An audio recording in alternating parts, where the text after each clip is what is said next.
And that brings us to Richard Hart, creator of HEX, creator of Pulsechain, which will eventually be out, which we're going to talk about tonight. I think he's getting more good cred and more notoriety right now as these other suits from legacy finance that are supposed to be the people you trust because they look a certain way or act a certain way or whatever, that Richard Hart doesn't. I think he's starting to get more credibility because people are realizing what these places are doing. Because, for a whole exchange to go up in flames like this. And Richard Hart has been on these spaces the last few days. I wanted to real quick just say who it is that's heading these up because they are awesome and they're really giving a great platform to. His name's Mario. Yes. Yeah.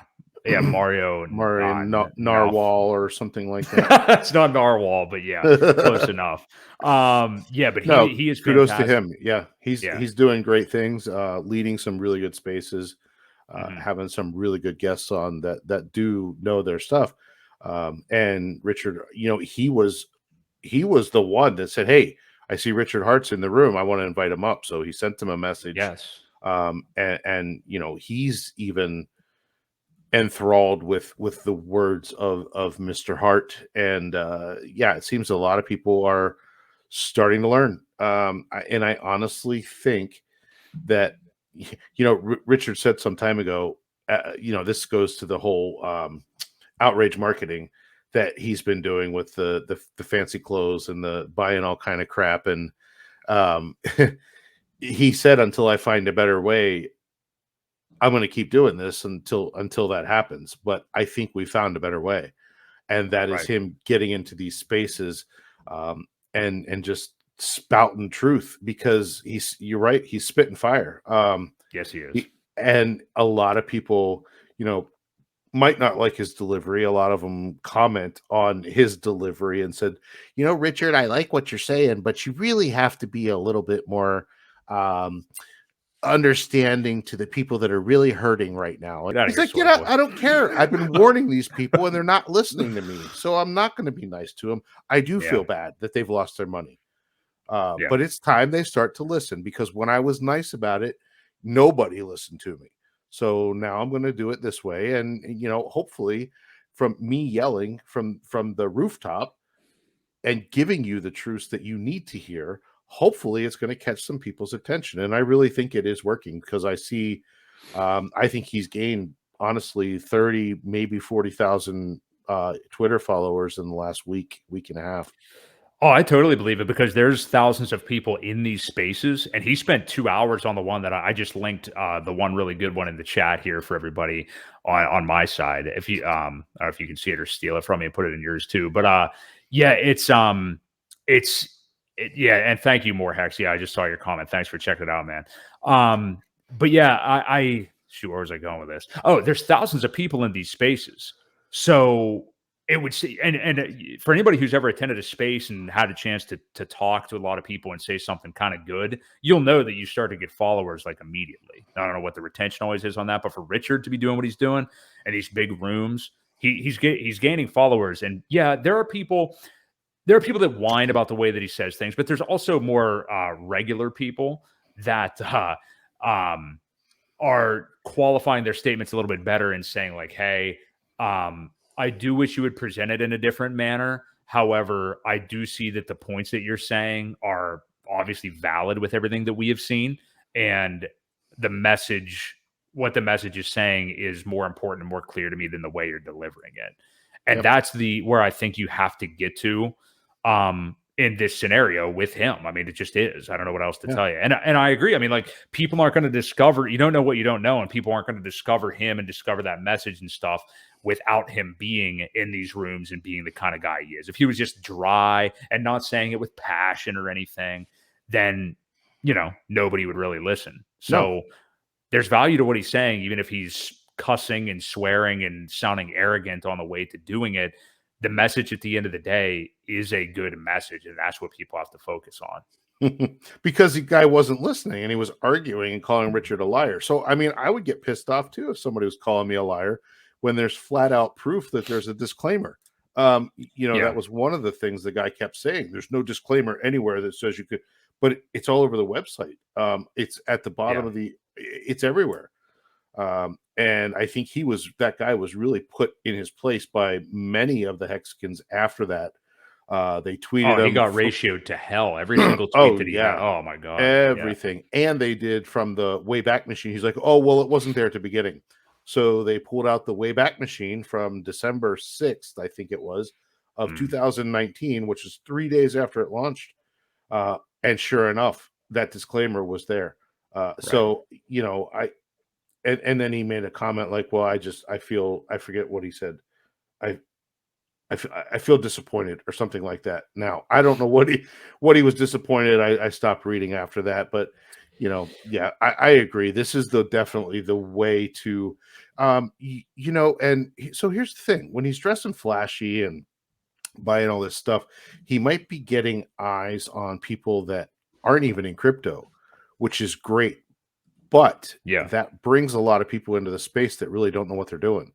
So there's a lot of education cost, not really cost, but acquisition. You know what I mean? There's a lot of time and energy that's devoted to no coiners, which there's nothing wrong with that. And honestly, I would rather onboard a no coiner anyway, because they're not going to hear of all these things that are probably going to get them wrecked. You know, if I can lead them in the right direction and show them, you know, what I'm doing, you know, I think it's a lot easier than someone that's got a lot of bad habits that wants to use every exchange and leverage and, you know, their buddies are trading and claiming that they're making money. It just gives people bad ideas. But at the same time, when you're in Twitter and mostly crypto Twitter, those people know what they're doing. They know how to open a wallet. They know what they're doing. They know what Uniswap is. There's very little cost of, you know, acquisition as far as, and it's not a cost. Don't take that the wrong way. But it's the time involved. And unfortunately, you know, all this stuff coming with the inquisitive letters from the SEC isn't going to make things any easier. So I'm sure we'll get there in a few. We're going to get there in a minute. It's Maddie Greenspan, actually, the person that went toe-to-toe with Richard today, at Maddie Greenspan. But yeah, he another thing that was interesting is how he got upset at Richard for his language and then just began hurling F-bombs at him over and over. Back to that Richard. So I thought that was kind of weird. Kind of funny. But I think that where it started is Maddie was really defending what was going on with Genesis and Gemini right now to no end. And Richard was wondering, like, you know, I think that's when he said like something about Maddie's potential relationship with the Winklevosses and probably said something weird and funny. But yeah, Maddie's last tweet here from 3 hours ago looks like he said, I guess Richard had tweeted out Maddie's stuff and was just talking about some of the things that he was saying. And said this registered investment advisor is what's wrong with the world, meaning Maddie. Yeah. And he was giving out all his eToro links. And is that what you're referring to? Yes. And then Maddie retweeted it and said, thanks for sending your army after me today. Picked up a few hundred followers. This is the part I don't understand. I truly feel bad for all the people you scammed. I just don't know what he's talking about. I guess maybe he does, but not just because they'll lose their money, but because they all become extremely bitter once they are disheartened. Yeah, I just, and something that Richard said too, and I agree with him, and I don't know if this is where Maddie was going as well, but like, if you consider being scammed, you know, buying tops and selling bottoms or whatever, that's just not being scammed. Like losing on paper, not actually, like theoretically lots of money temporarily, is not being scammed. Yeah, it's on paper. It's not real gains. It's not real losses. Not until you sell. Yeah. So yeah, people that can't handle the dips in the markets, and you know, he even said it. We're up 10,000x. We dropped 95%. Still at a 6,000x or whatever the hell it is. You know, it doesn't cancel out everything. There's still a lot of people that are in major profit, and I can't wait till the next bull market to shut some of these guys up. But then again, it'll be like, well, because everybody's so locked up, it's just a very, very delayed Ponzi. Right. It'll go on forever. It's just it's who they are. It's not really what it is or anything. It's just who they are. and how they look at the world. And that's okay too. Like, I'm not even going to be overly critical of these people or anything like that. Can't save them all. Can't save them all. Well, not only that, but like, if that's your outlook of the world, okay, then you would never work in a system like this, and that's fine. But I don't know how much time you want to waste criticizing it if you see year over year after a year, it's not, you know, netting the negative results you think it is. But no, and the Hexkins need to learn to just block people like that. You know, a little engagement is fine. Rough them up a little bit, and then just block them, because it doesn't do anybody any good. We got to get back to telling the people that really want to hear what's going on. You know, and Richard doing that time on them, and Richard doing that and exposing some of that guy's tweets and stuff. You know, you can call that whatever you want if you want to go down the bullying route or whatever. But to me, it's once again a guy who is actually doing things in DeFi the right way, exposing somebody he feels is doing something the wrong way. And that's what's so messed up about all this is, again, because of legacy finance, everybody has this idea that if you're in a suit and if you act a certain way or whatever, you are the one to be trusted. And it isn't like that anymore. Not only is it 2022 and people don't act like that all the time anymore, but also crypto's different. I mean, like, look at John McAfee, for example. You know, I mean, like, you're going to have eccentric guys out here, and you can be eccentric and create superior products. That's just the way it works. I'm looking for the disclaimer because I know it's on their website. Yeah, if you find it, share your screen. Well, I don't see it. It does say like 67% of eToro users lose money. I know there's a disclaimer. On that guy's stuff. I see what you're somewhere. So I mean, exactly. Where is their disclosure? Is it maybe it's in the disclosure? I don't. Those usually are not made easy to find. No, that's just kind of the way that goes. Yeah. No, you know, and I do remember like,